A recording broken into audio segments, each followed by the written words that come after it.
नमस्कार, स्वागत है आप सभी का। यूपी एनएचएम 17,000 प्लस वैकेंसी को लेकर के बात करेंगे। स्टाफ नर्स के रिजल्ट में लगातार देरी हो रही है और आप सभी को बता दें कि अभी भी इसी मंथ आपका रिजल्ट आने की उम्मीद है। लेकिन जब तक आपका रिजल्ट आ नहीं जाता है तब तक हम लोग यहाँ पर मान करके नहीं चलेंगे, बल्कि हम लोग जो कोशिश कर सकते हैं वो कोशिश अपने स्तर से करते रहेंगे। स्टाफ नर्स के रिजल्ट जल्द डिक्लेयर हो, इसके लिए सभी पोस्ट के अभ्यर्थियों से निवेदन है कि आप सभी लोग जो सपोर्ट कर सकते हैं करिएगा। जैसे अभी कुछ दिन पहले ट्विटर कैंपेन किया गया था तो उसमें आप सभी ने सपोर्ट किया, तो इसी तरह से आगे भी आप सभी सपोर्ट करेंगे। स्टाफ नर्स के रिजल्ट में देरी होने की वजह से सभी पोस्ट के अभ्यर्थियों की ज्वाइनिंग की बात हो, चाहे जिला अलॉटमेंट की बात हो, चाहे डीबी आदि की बात हो, सब में लेट हो रहा है, सब में देरी हो रही है। और जब इसमें डिले होगा तो फिर आगे वेटिंग लिस्ट आने में भी डिले होगा। जब तक पहली वाली लिस्ट यानी जो भी शॉर्ट लिस्ट आ रही, जब तक इनकी ज्वाइनिंग हो नहीं जाती तब तक वेटिंग लिस्ट कहीं ना कहीं आपको देखने को मिलने वाला नहीं है।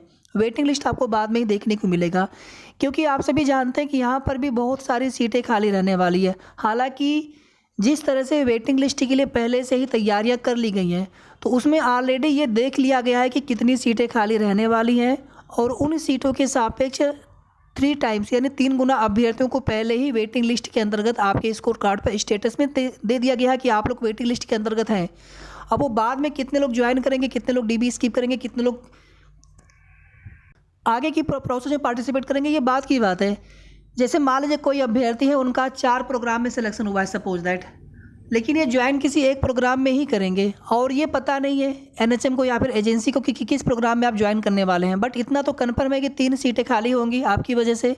तो इसी प्रकार से जितने भी सीटें खाली रह जाएंगी पहले वाले शॉर्ट लिस्ट में से, उतने सीटों के सापेक्ष वेटिंग लिस्ट के लिए पहले से तैयारी कर ली गई है।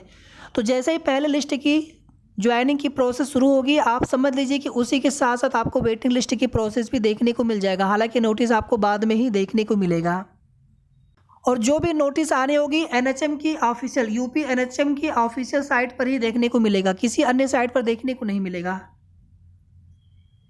स्टाफ नर्स जल्द डिक्लेयर हो, स्टाफ नर्स का रिजल्ट जल्द डिक्लेयर हो, इसको लेकर के 2 जनवरी को फिर से जो अभ्यर्थी लखनऊ जा सकेंगे आपको जाना है, और जा करके हमें रिक्वेस्ट करना है स्वास्थ्य मंत्री जी से, एनएचएम के अधिकारियों से, डीजी मैम से, कि हमारा भी रिजल्ट जल्द डिक्लेयर करने की कृपा करें। आप सभी जानते हैं कि स्टाफ नर्स में पदों की संख्या काफ़ी ज़्यादा है अदर पोस्ट की तुलना में, और एग्ज़ाम भी आपका बाद में हुआ था, बट इवेल्युएशन सब कुछ ऑलरेडी बहुत पहले हो चुका था सभी पोस्ट के लिए। तो अब यहाँ पर देरी नहीं होनी चाहिए, लेट नहीं होना चाहिए, डिले नहीं होना चाहिए आपके रिजल्ट में। फिर भी देरी हो रही है, और आपके रिजल्ट में देरी होने की वजह से बाकी की प्रोसेस भी रुकी पड़ी है। बाकी अदर पोस्ट की जिला अलॉटमेंट या डीबी या ज्वाइनिंग की प्रोसेस भी रुकी पड़ी है। तो इस मुहिम में भी जो लोग साथ दे सकते हैं आप ज़रूर साथ दीजिएगा। हमें सिर्फ और सिर्फ अधिक से अधिक संख्या में एकत्रित होकर के अपनी बात को लोकतांत्रिक तरीके से रखना है। और जिस तरह से आप देखेंगे कोविड वाले या कोरोना वाले फिर से जो मामले बढ़ने लगे हैं, तो जो भी गाइडलाइंस होगी गवर्नमेंट की, सबसे पहले उसका हम पालन करेंगे पूरी तरह से। उन दिशा निर्देशों को मानते हुए हम लोग अपने भर्ती के रिजल्ट को लेकर के जल्द रिजल्ट डिक्लेयर हो, इसको लेकर के हम लोग कोशिश करेंगे, प्रयास करेंगे। कम से कम इसमें जो लखनऊ के व आसपास लखनऊ के बिल्कुल जो सटे हुए ज़िले हैं, कम से कम इतने ज़िलों के अभ्यर्थी आप लोग ज़रूर कोशिश करिएगा। अगर 2 जनवरी से पहले पहले रिजल्ट आपका आ जाता है तो फिर तो कोई बात ही नहीं है, उससे अच्छा क्या हो सकता है। लेकिन अगर नहीं आ सका किसी कारणवश, तो उस स्थिति में 2 जनवरी को हमारी मुहिम रहेगी लोकतांत्रिक तरीके से, और जो भी गवर्नमेंट की गाइडलाइंस रहेगी उन दिशा निर्देशों को का पालन करते हुए हम लोग अपने रिजल्ट को लेकर के कोशिश करेंगे। 2 जनवरी को लखनऊ चलना है। एनएचएम ऑफिस भी स्वास्थ्य मंत्री जी के यहाँ भी।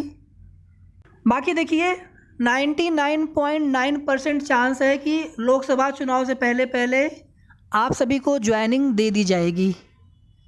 एएनएम, एलटी, फार्मासिस्ट और साथ में स्टाफ नर्स, आप सभी की ज्वाइनिंग लोकसभा चुनाव से पहले पहले हो जाएगी। आप लोगों को ज्वाइनिंग लेटर या फिर मिल जाएगा, या फिर आप लोगों की जिला अलॉटमेंट आदि करके आप लोगों को तैनाती दे दी जाएगी। लेकिन एक रिक्वेस्ट आप सभी से हमेशा रहता है कि भर्तियां हैं और कब क्या उसमें कितनी देरी हो जाए कुछ कहा नहीं जा सकता, तो हम लोग कोशिश करते रहेंगे, कुछ भी मान करके नहीं बैठना है पहले से।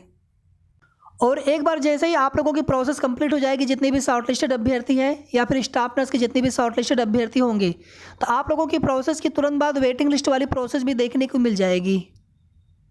बीच में चुनाव होने से थोड़ा सा 1-1.5 महीने हो सकता है कि डिले हो कुछ प्रोसेस में, लेकिन आप सभी धैर्य बनाए रखें। किसी न किसी अन्य भर्ती की तैयारी आप लोग ज़रूर करते रहा करिए।